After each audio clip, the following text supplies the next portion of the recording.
باپ نے پیروں کی اولاد کو خراب کر دیا. چھوٹا سا پیر کا بچہ اس کے آپ ہاتھ میں چننا شروع نہ وہ بندے کا پتر بنن دیں دیو نہ انہوں پڑھن دیں دیو نہ انہوں سکول جان دیں دیو نہ انہوں کالج جان دیں دیو نہ انہوں قرآن کسی پڑھن دیں دیو. چوم چوم کے پاگل ہوئے اور یار چمن دا بھی طریقہ ہے کار ہے. اللہ جیو مرشد جیو، کیا کہنے، کیا پیغام ہے. واہ واہ واہ واہ. تو اللہ نے فرمایا یہ صرف کملی والے کا اختیار ہے.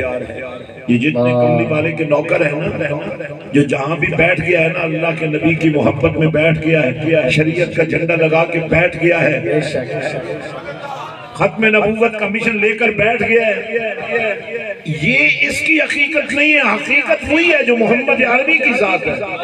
بے شک بے شک بے شک. تو ذرا قاعدہ دیکھ لیں. وَلَوْ أَنَّهُمْ إِذْ ظَلَمُوا أَنفُسَهُمْ جَاءُوا کملی والے تیری بارگاہ میں آ جائیں. اب اس کی مزید تفصیل میں جانے کا وقت نہیں ہے.